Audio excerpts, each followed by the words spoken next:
for Zoom is all I gotta say here.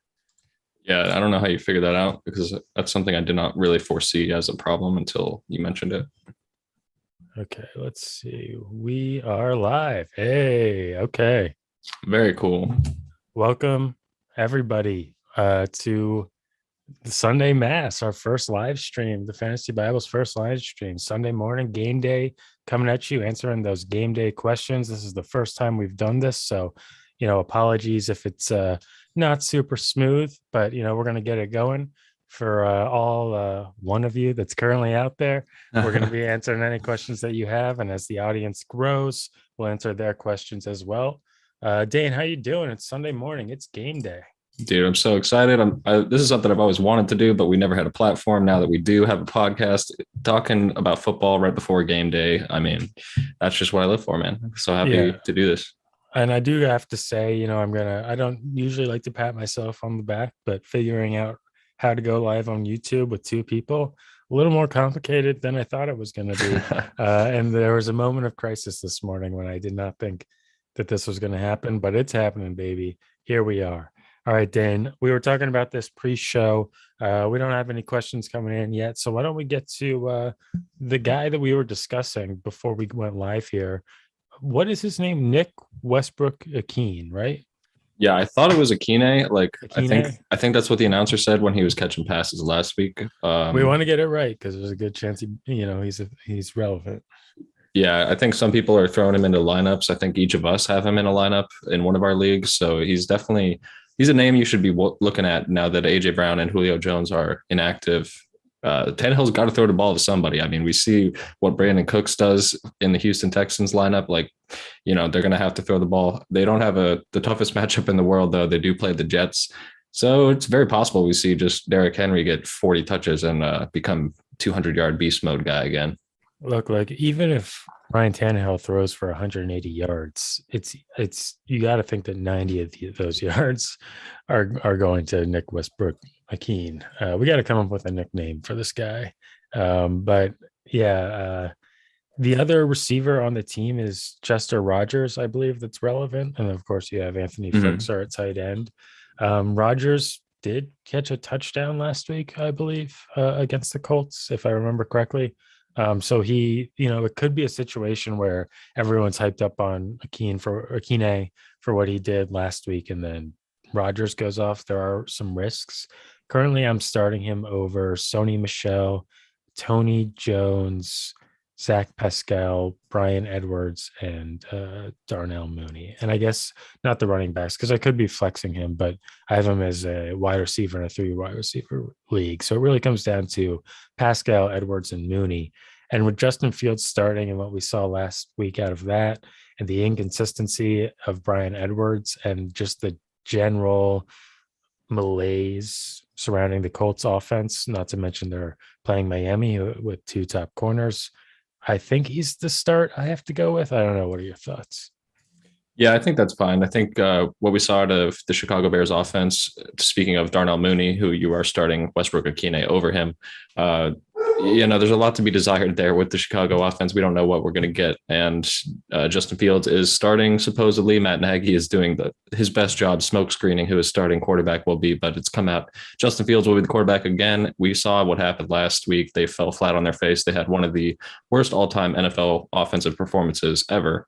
So that gives me pause on Darnell Mooney, and Westbrook-Ikhine is going to be on the field for probably 80% of snaps. Tannehill, even if he only throws the ball 30 times, 25 times, he's going to probably have 25% target share there. Firkser also is a name that I'm glad you mentioned. I think he's a sneaky play. He's been injured the last couple of weeks. If you're looking for a tight end, he's probably on the waiver wire.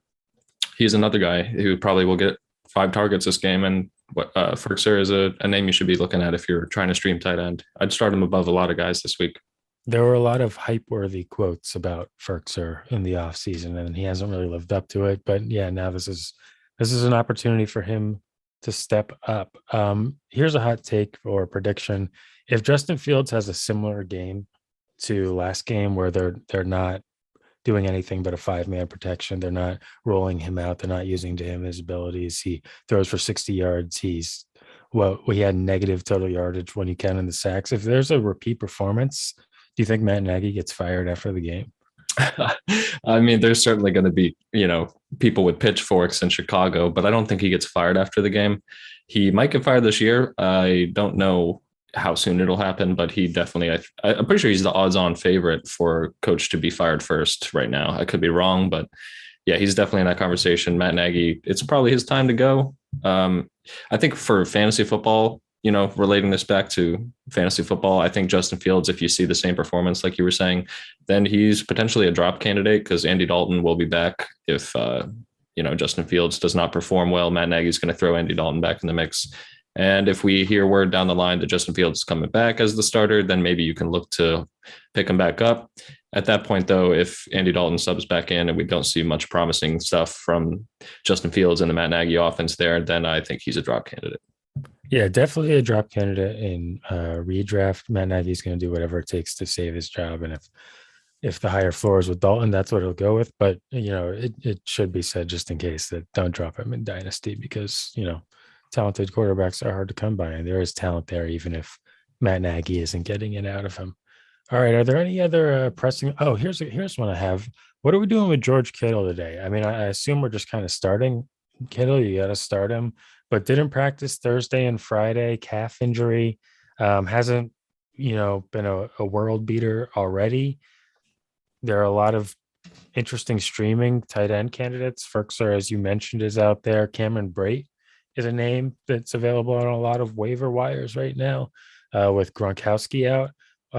I'm starting Kittle. I don't see how you can't start him if he's on your roster. That's the simple principle. But should we lower our expectations? Should we be weary of a potential total bust from Kittle here?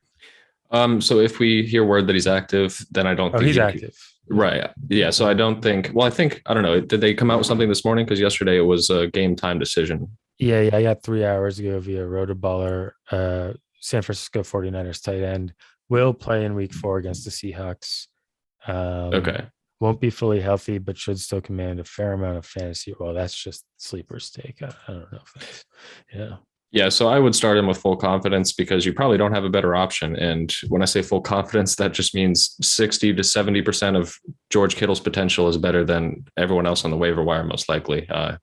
He's a tough guy. He's going to play through it. He's a beast on the field. And that's probably why he gets injured sometimes because he's just so violent. But you love to watch him. And I think this could be a very big game for him against divisional rival Seattle Seahawks. So I don't think you can pivot off George Kittle is the short and sweet of it.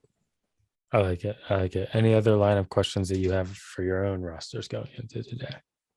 I think Tim Patrick is a great start this week. If you've had him on your bench and maybe you're not feeling strong about Jalen Waddle or somebody like that, I think Tim Patrick is a great start this week as probably a floor of a wide receiver 3, upside for more. And they play Baltimore. So it's going to be a tough game. They probably won't have too much success running the ball. They're going to have to look to stay competitive through the air. That's going to be Cortland Sutton and Tim Patrick. Teddy Bridgewater's looked pretty good so far. So I feel pretty good about starting Tim Patrick. I have him in line number 2. How are you feeling about the Cardinals today? They're playing the Rams. That's a game that could be a shootout or it could be, a blowout, depending on how the Rams defense comes to play. I'm a little weary on some, I don't know if I'm eager to roll out Christian Kirk. I don't know if I'm eager to roll out Rondale Moore this week. What are your thoughts on that matchup? Yeah, I think obviously you're starting DeAndre Hopkins. We don't quite know what Jalen Ramsey's role will be on the Rams defense. They say he'll get some looks on D Hop, but they've been working him all along the lineup, whether that's pressing at the line of scrimmage for a blitz or, bumping a guy and applying pressure. Like the way they're using him is super cool to watch just from a football perspective. So getting back to your question, I think that you can probably start Christian Kirk if you want. Rondale Moore is probably the shakiest start on that lineup just because he doesn't have a high snap count yet. AJ Green could be a sneaky play. Like somebody is going to be catching the ball there and in a good game where points could just rack up across the board. Kyler Murray is hot. So yeah, if you're looking for a flyer, AJ Green, Christian Kirk, or Rondale Moore are all worth it, but just know that it's very risky, of course. Yeah, they are going to need to put up points. It just, are they going to be able to? All right, we do have a message in the chat. Your Patriots better not beat my Bucks. Affectionately, Mom Vega. Dane, Shout out Debbie. What Shout out, mom.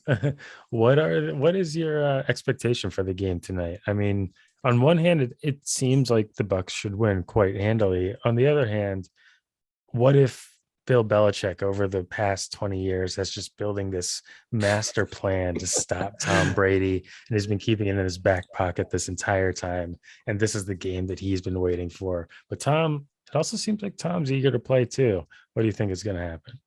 Yeah, I think they're both of their bloods are boiling, like Bill Belichick and Tom Brady. Like whether they want to appear calm on the surface, Eminem shout out, but they definitely they definitely they don't even care about the media attention because that's what we've all been digesting this whole week. But they know what's at stake here. It's their legacy. It's just a rivalry between two guys who are ultra competitive between the two. I do think the Patriots struggle to keep up here.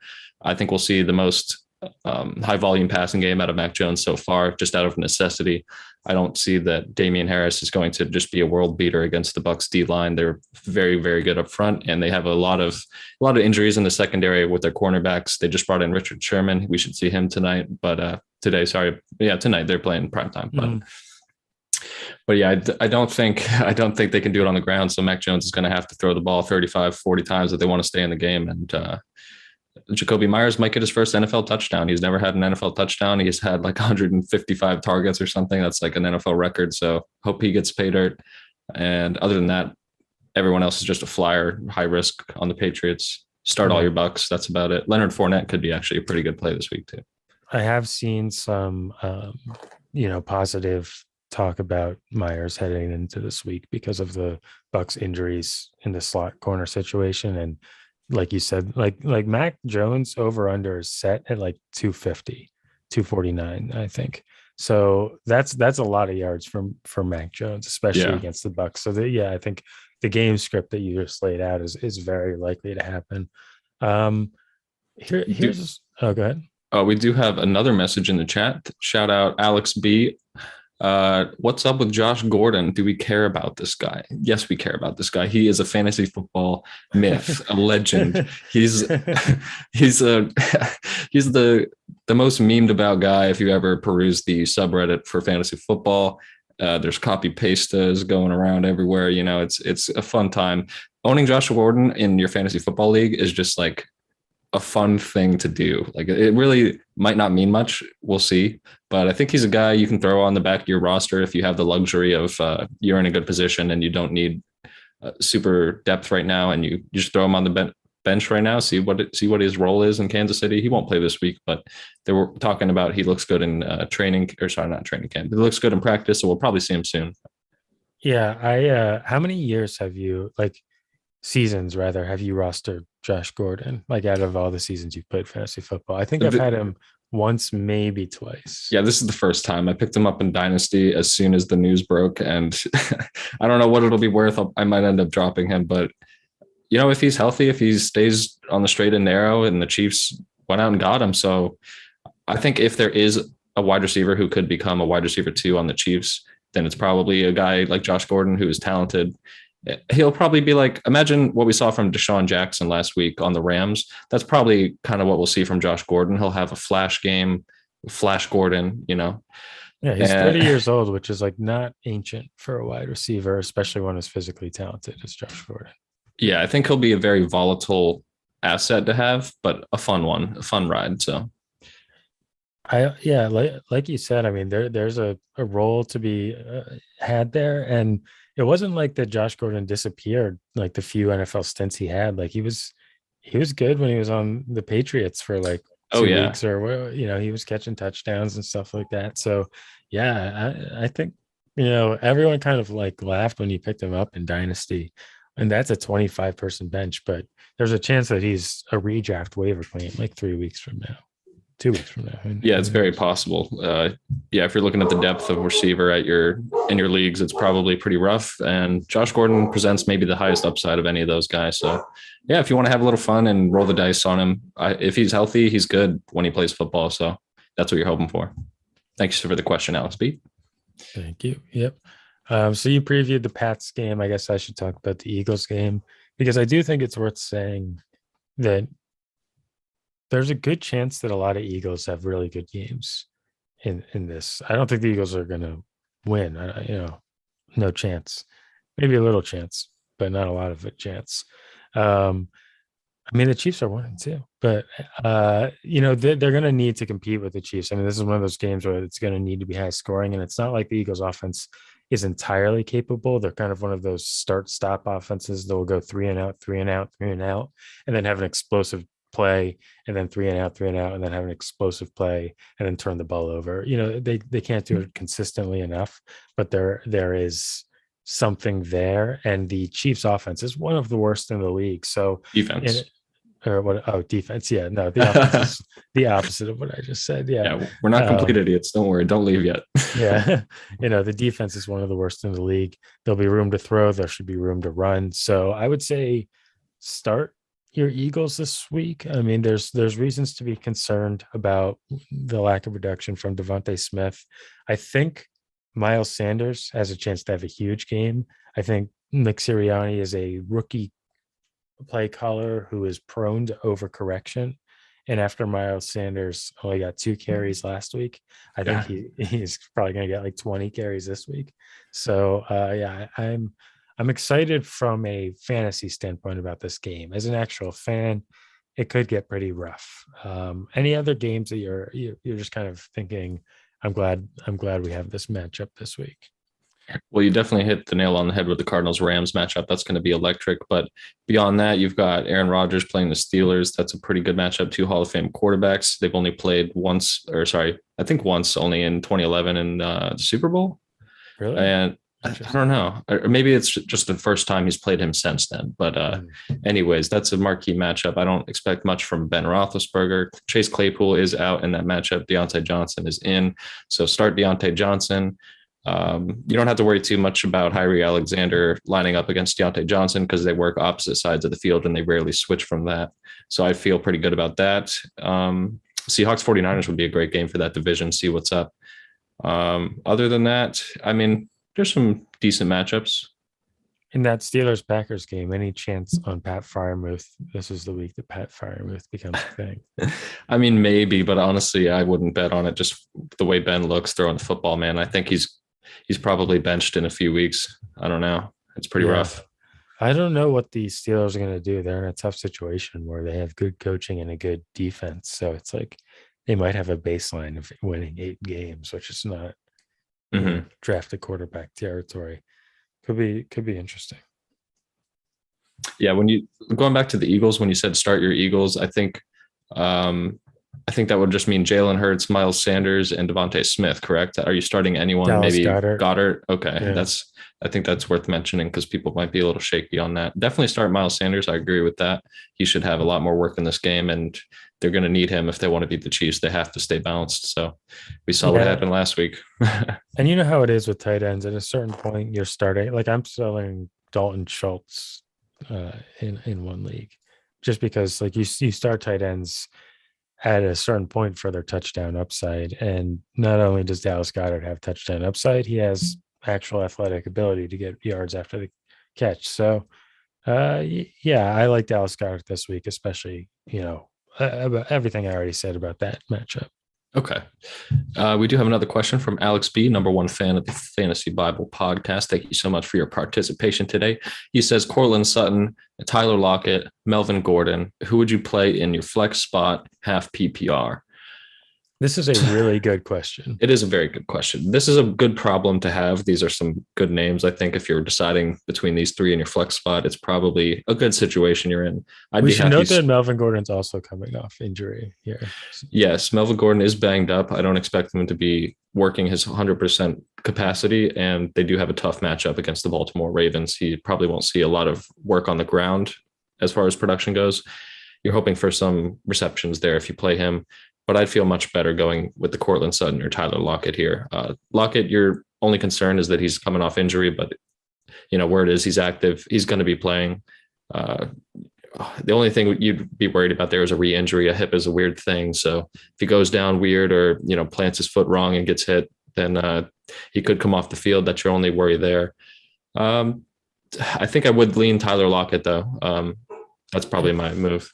It's a really tough decision, but I mean, in this situation, I would have to go Tyler Lockett because, excuse me, my reasoning always is like start the guy that you can't have any regrets about starting because Hmm. like there's never any like you're not outsmarting yourself if you start Tyler Lockett. You're starting the guy that has the highest chance of getting the most points based on what he's done so far.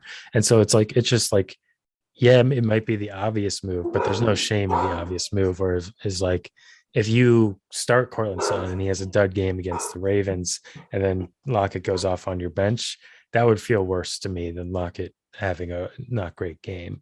But it is tough because he is coming off what looked like a brutal injury in game, even though he seems to have recovered from it pretty quickly. I think it's a toss up between Sutton and Lockett, but I definitely lean Lockett. Agreed. I'm glad we agree on that. And he has another question. Do you think Roethlisberger was throwing so short because of his chest injury and he'll do better moving forward? I do think that factored in, but even before his pec injury, there was still a lot to be concerned about watching him throw the football. His average depth of target, how far he was throwing the football, did take a dip last week with that pec injury, but I don't think that's something he's going to just heal. I think that's going to be a lingering thing for a while. When you're throwing the football and you're, rotating your arm 35, 40 times a game, then you're going to be feeling that the whole game, especially he takes a couple hits in the pocket. And that's going to be something he's dealing with until we see something different out of him. I would expect that it'll be much of the same for the next week or two. Yeah, I mean, it's also worth mentioning. So the Steelers brought in Matt Canada as offensive coordinator in the Yeah. offseason, and they brought him in to run sort of a new system that would rely on a lot more play action, get Ben out of the pocket, be a little bit more offensively dynamic than what they were doing last year, which is what they were doing this year, where he has those short, quick throws that just aren't explosive and are predictable and easy to stop even when the wide receivers make a play. And not only like Ben has said in the past that he doesn't like turning his back to the defense. That's why he doesn't like to run play action plays, which is I'm not even going to go into Yeah. that. Yeah. But Yeah. We don't need to. the bottom line is like we are not seeing that. We're seeing it a little bit, but mostly they're running what they ran last year. And then they talked to Matt Canada, I believe, this week, and he said, "Yeah, we're not really going to change what we're doing." So I think there's we it's something that we need to see before there's any chance of it happening. But I think Ben is cooked, and I think we're going to see this offense throughout the season as long as Ben is the quarterback. And there's maybe a chance to say, hey, maybe we take one more swing at not Mason Crosby. What is Mason Rudolph? Yeah. Yeah. Yeah. And see if there's anything there before we make a move in the draft this offseason. So yeah, I not high on Mr. Roethlisberger, but who knows? He is a like the Broncos dragged Peyton Manning to a Super Bowl, and Peyton Manning got it done basically on just like he wasn't playing well, but he was able to limit mistakes and Hmm. get like crucial conversions and stuff like that. And Ben Roethlisberger could do that. There's always a possibility of something like that, but that's not good for fantasy. That's just NFL stuff. Yeah, yeah, I wouldn't bet on Ben having a career game. That's for damn sure. So, another matchup to highlight: the Raiders versus Chargers on Monday night. That's going to be pretty good game. We'll see if the Raiders are legit. If they can go 4-0, that would be wild. The Chargers are coming off of a win against the Chiefs. That's a good one to watch. Normally don't stay up for those Monday night games. I do wake up pretty early the next day, but I think I might try to catch as much as I can of that game, see how it's going. That'll Justin be Watching Justin Herbert play is just like it's a it's treat. like yeah, it Yeah. is a treat, and it's I mean it's similar to watching Mahomes play, but it's different at the same time. He's a different kind of quarterback. I don't know. Um, yeah, who do you think is going to win that game? I mean that should be a great fantasy game from an offensive like that leans to me towards being a shootout. I mean both defenses are good, but they're also beatable Mhm. and they're facing like better offenses than the defense on both sides, I believe. So it should be a good fantasy game, but I'm interested to see who actually wins that game.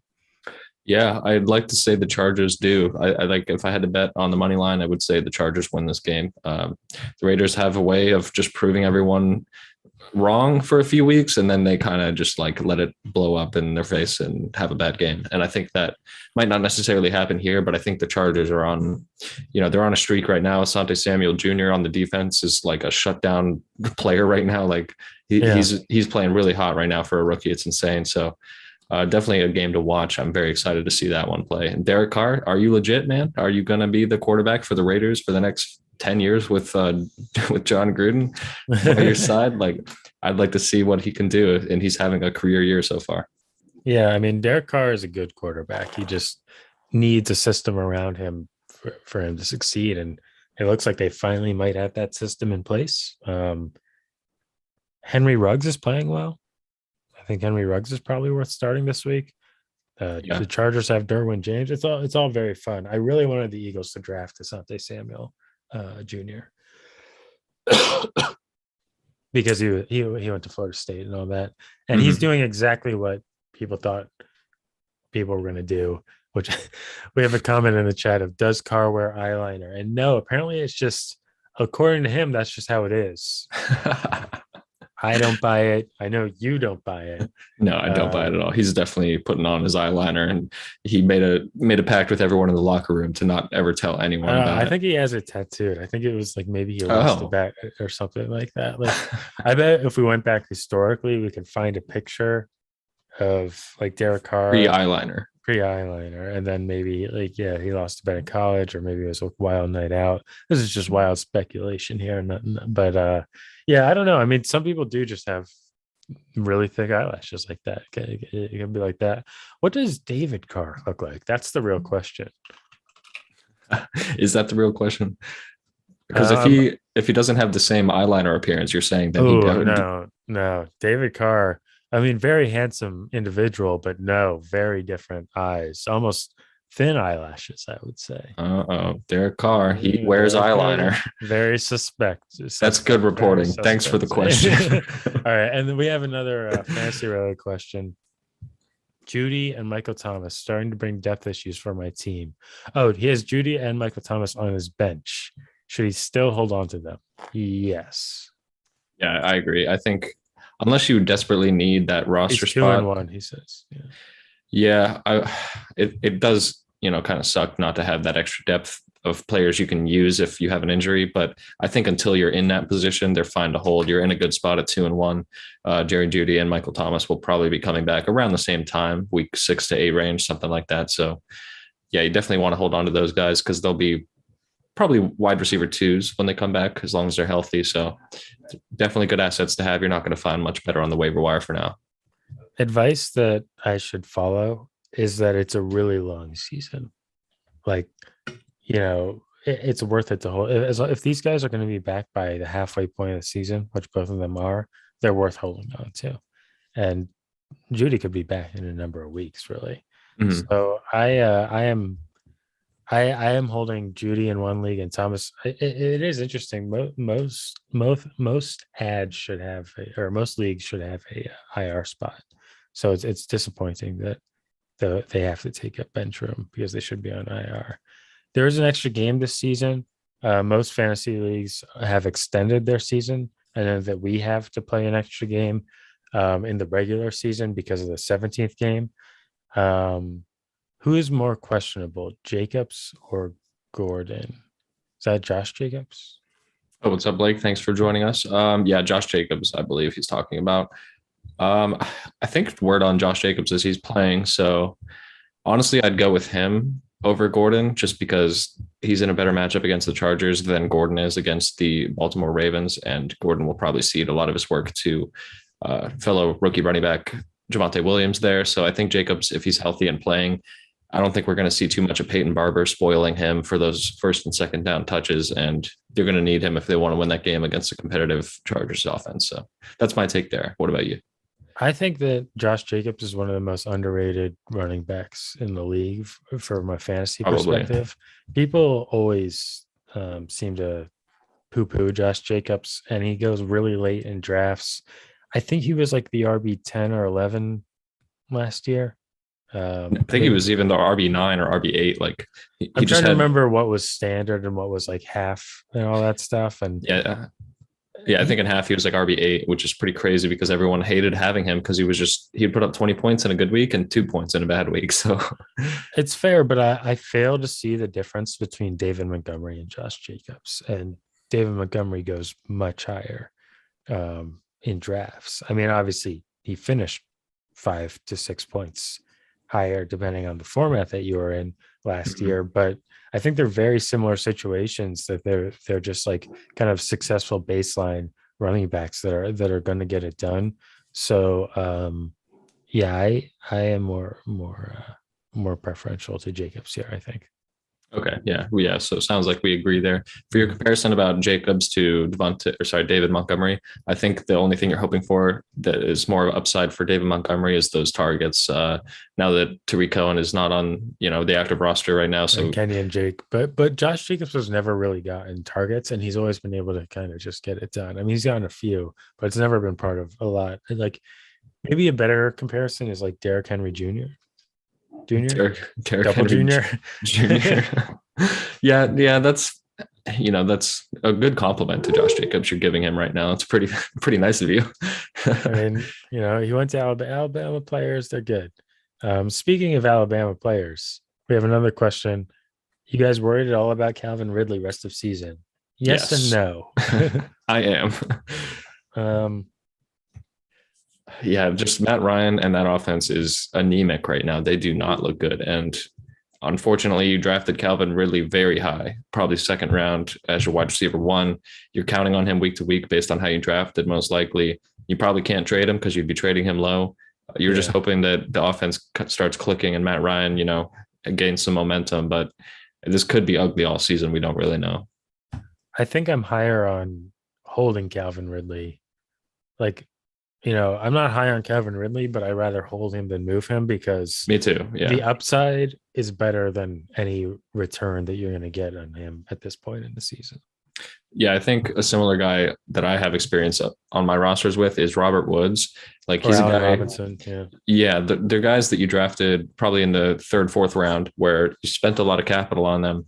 And that doesn't necessarily matter too much anymore, how much you spent on your draft. But they're a guy that now their value has sunk so low to where trading them is hard. Like you probably can't get much for either of these guys in a 1-to-1 trade.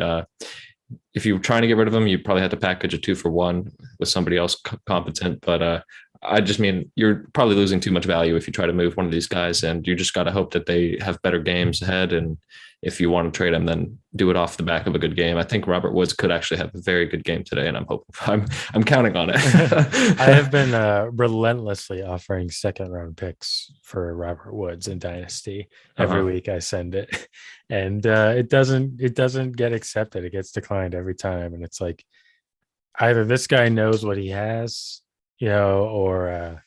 or he's just I don't know. The guy that has Robert Woods has Cup and Woods, so that's one of the reasons I think I can buy him. Plus, Robert Woods is like 29 years old, but it is a little concerning that Robert Woods is being called upon to block so much. Yeah. Yeah, it's like, but you would think that also they would reward him for that at a certain point with some targets. I'm with you. I think at a certain point he's going to have a huge game, and I think that Cooper Cup is going to run into some issues at a certain point as well. I mean, we've seen this happen before where one guy gets hot and the other guy is not, and then it flip flops back and forth. So don't give up yet on Robert Woods. Allen Robinson, I think there's a little more reason to be concerned until Andy Dalton gets back, at least. Yeah, I'm very frightened to be playing Allen Robinson this week. Luckily, I don't have to worry about that. I traded him away on the only roster I had him a couple weeks ago. Yeah, I just don't, man, I don't want to start a Chicago wide receiver until we see something more from that offense. But unfortunately, like we said, you might not have the luxury of it. Maybe you're counting on Allen Robinson week to week, and he very well could have a good game this week. I just don't think you want to count on it. So, Dane, I picked up Davis Mills in Dynasty. I saw that questionable move. What do you think about that? I mean, it's a dynasty roster, so you put a rookie quarterback who has some opportunity to show what he's got. It has upside. I think he's droppable if you don't like what you see, but I don't know. I don't think it's very hype news, but Well, here's the thing: is like Kellen Mond and Davis Mills, they're just out there, and I'm like, yeah, questionable to me. I mean, but do you see Kellen Mond doing anything either behind Kirk Cousins for a while? Like Kirk Cousins, as long as he's playing well, is not going to be supplanted by Kellen Not this Mond. year, but I think I they think it could want take three, Kellen. 4 years, and by that time he's Oh, irrelevant. there's no Mike Zimmer hates Kirk Cousins. There's Oh, no does he? way they're Oh, he does re-signing. hate, yeah, the whole The vaccination stuff. vaccinate, yeah, yeah, no, there's no way Kirk Cousins is staying on that team. Yeah, that's fair. I think he's still under contract for 2 more years, though. Like I this year thought and this next was his year. last year. I I'll look that up. Yeah, let's. I'm kind of interested because I thought he signed a 3-year contract like 3 years ago, or did he re-sign it? Okay, yeah, he signed through 22. Yeah, so this So year and next, right? this year, next year, yeah, yeah, that's a good point on Kellen Mond. But Davis Mills, I'm like, this guy's starting right now. Yeah, I mean, it's worth it to hold it if you need them. If you need, some upside of quarterback for your future on Dynasty. But I mean, we're only in a 10-team Dynasty league, so there's probably better options. Like, I'll trade you Derek Carr if you want. He's on my my roster. Oh, really? Yeah, I have him on my bench and Baker You're trying to be Mayfield. Derek Carr for Davis Mills? Oh, no, no, no. Sorry. I mean, if you're looking for upside quarterbacks in No, no, dude, Dynasty, you want Davis Mills. He's a young rookie quarterback. He uh-uh, performed admirably in his first uh-uh. start. David No, Kelly is going to take him to the top. Oh, we got no. another question. Thank Excellent. God. All right, two quarterbacks, super flex league. Pick three: Chris Godwin, Saquon Barkley, Matt Ryan, Tyler Lockett. Well, Chris Godwin, Saquon Barkley, Mm-hmm. Matt Ryan. Yeah. So if this is your super flex spot we're talking about, if you are going to start Matt Ryan or not for one of these guys, then I think you have to play Matt Ryan just because he's a quarterback and he has more opportunity, safer floor, like to have a lot of points for your roster. Yeah. So I think if you're talking about your super flex spot right now, then you probably have to put Matt Ryan in there. And then if I had to pick two from the Godwin Barkley Lockett group, it would be honestly Godwin and Lockett. I think I might have to leave Barkley out of that, but it might be Godwin and Barkley. That's a good problem to have, like that's not a bad spot you're in. So I I don't think know you if I can. could sit Barkley. That would be That's hard. what I'm thinking. Yeah, it's hard because he's getting targets now. He's Oh, getting they are playing the Saints. right. So he's going to have Yeah. trouble on the ground. You're hoping for 6 receptions and a breakaway play. So it's like, I don't know. Godwin, I, Godwin is also a little risky. Like, just what if they throw to other people? We've seen it before. And what if they don't need him as much? But I think he's got a oh, but you're safe starting floor. Chris Godwin, yeah. Yeah, I think he's probably the safest of the group. Like any wide receiver has risk week to week, but I think Godwin is my lock there. And then probably lean Lockett. I think he has much more upside than Barkley this week. Seattle playing 49ers. They're going to need a win against division rivals. They're only 1-2. They're on, back against the wall, bottom of the division. Tyler Lockett has a rapport with Russell Wilson. He looks pretty good. So I think if you need a ceiling play, you go Lockett. yeah. But it's obviously tough to ever sit Barkley. Yeah. Good question. Thank you very much for repeated questions and participating. Yeah. I mean, we've probably touched on all these games. We can probably, Texans Bills. Have we talked about Texans Bills? That's why I brought up Davis Mills. Oh yeah, we have not. I would, if I had to describe it in one sentence, start all your Bills and Brandon Cooks on the Texan side. Yeah, Brandon Cooks, as we covered in top 10 or trespassing this week, could very well end the season as a top 10 wide receiver. Yeah, he's got a legitimate shot to do it on the back of just incredible workload. And he might not have a lot of touchdowns, like we said, but he's going to have probably an average of 10 targets a game on the end of the season. So if he's healthy, he's probably a wide receiver 1 this year, which is pretty crazy. Great value if you drafted him. Props to you guys. Dane, would you trade me 2 first-round picks and T. Higgins for Nick Chubb? Oh, man, that's a lot. 2 first-round picks and T. Higgins for Nick Chubb. No, I don't think I can do Yeah, 2. that 2 would be a lot, right? Yeah, I would do 1 and T. Higgins for Nick Chubb Yeah, probably because I have a need at running back and I'm trying to win now, so that makes sense. But yeah, that's probably fair. Would you trade Javonte Williams in 2 first for Nick Chubb? hmm,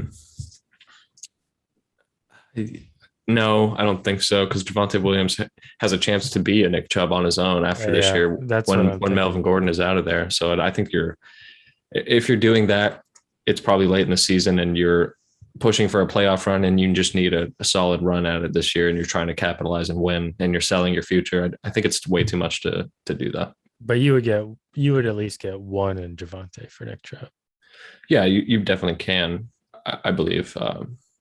But you have youth with Javante Williams, and in the running back role is not one for the old men. So Javante Williams probably has 5 years of good play ahead of him. Nick Chubb probably has Probably two or has three. three, 2 or 3. Yeah, he has a So 3-year contract. He's 25. He's not that old.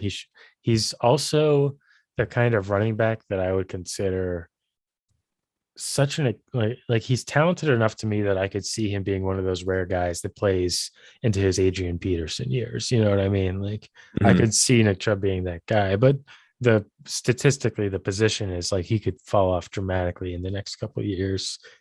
He's on a better team, in the Browns, at least in terms of like the offensive structure with Kevin Stefanski and the strength of Mhm. the line, and they have a better quarterback, and they just need to add some receiving talent.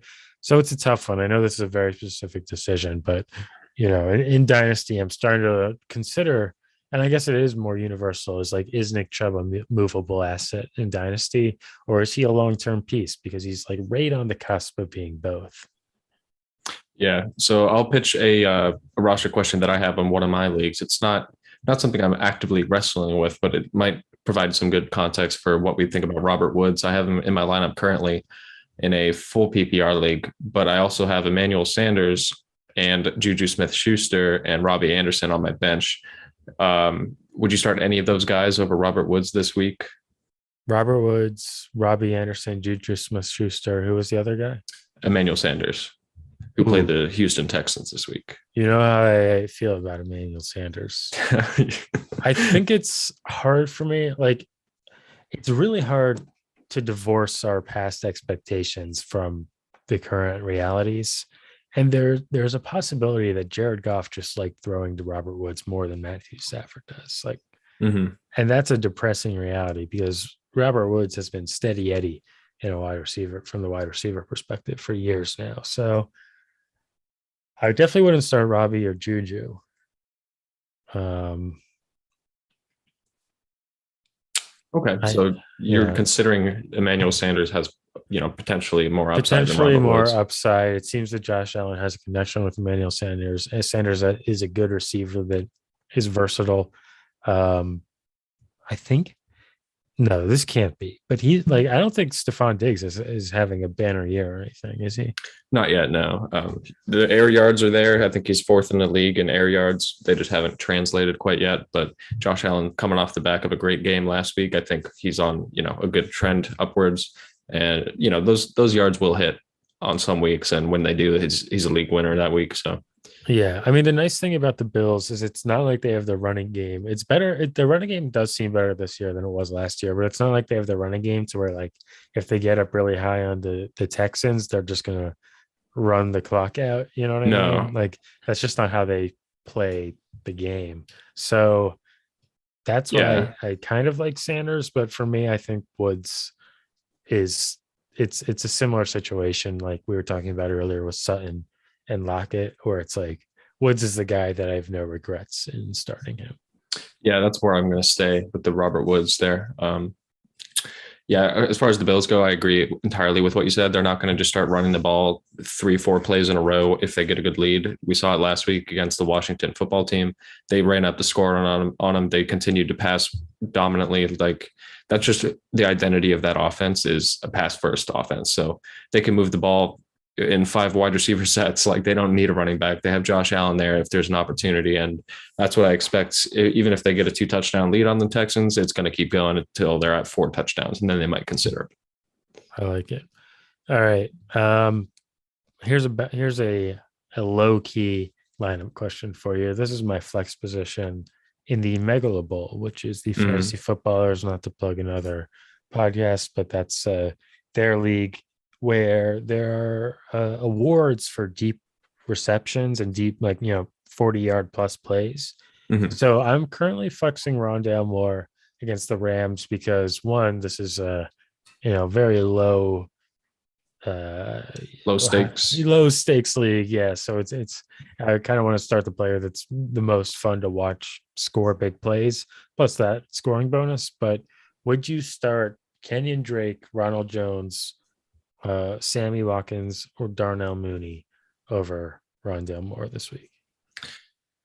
Definitely not Darnell Mooney. He has much less upside, in my opinion, than Rondale Moore. If you want a floor play, maybe Kenyon Drake, but Right. that's what you're getting. You're getting Yeah. the floor of 4 to 7 points, and then at best you're hoping he gets a touchdown to break the 10 mark. That's probably the only way he does that. Um, so yeah, I'd probably lean Rondale Moore for that upside, like you're saying. If you're trying to have fun in this league, he's definitely the right move there. I also have another question in my Megala Bowl league. I'm down bad at running back, man. I had the Christian McCaffrey injury affect me heavily this past week. So my running backs are Chris Carson, who I'm obviously leaving in the lineup, and then I have Tyson Williams, J.D. McKissick, and no one else. Are you? Wait, can you say that again real quick?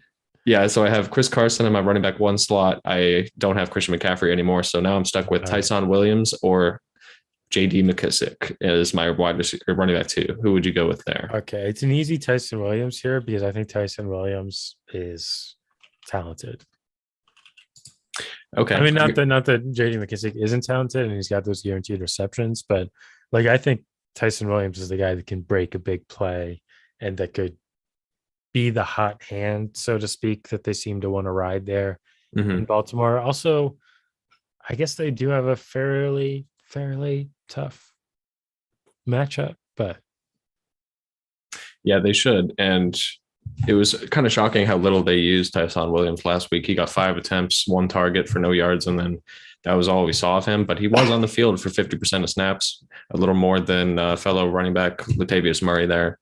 I think a lot of people are probably very confused with Tyson Williams. We saw a lot of spark in the first 2 weeks, and he wasn't given much run last week. So, in a tough matchup against Denver at Denver, I don't know. I'm starting to overthink it and thinking that Tyson Williams probably has the much lower floor, and I'm not so sure how much I believe in the upside this week with him.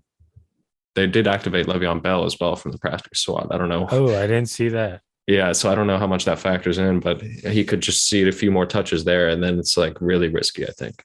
All right. Well, yeah, I guess that's a tough one. That is a tough one, right? Yeah, I'm I guess struggling. start McKissick for the floor then. I mean, then maybe that is a situation where you just need to go floor.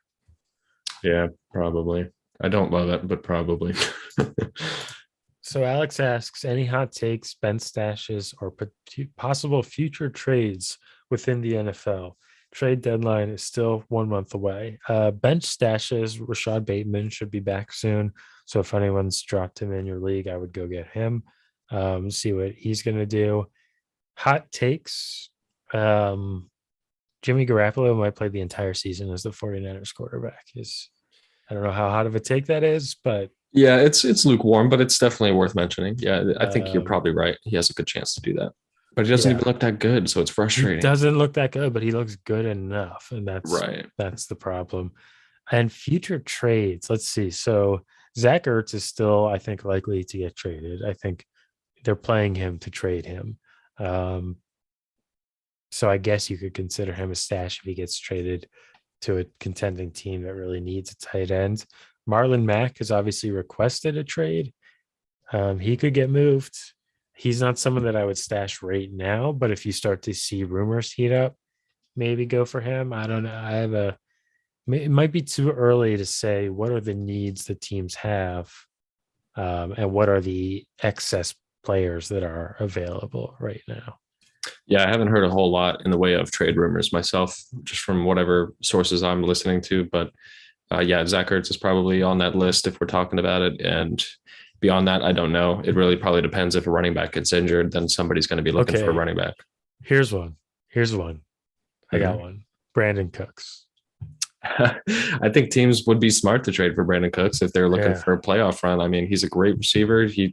He's proven year after year he can pick up new offenses and perform reliably week to week, and that's what you would love to see from a veteran wide receiver if you're an NFL org looking for a playoff run, man. So teams would be smart to do it.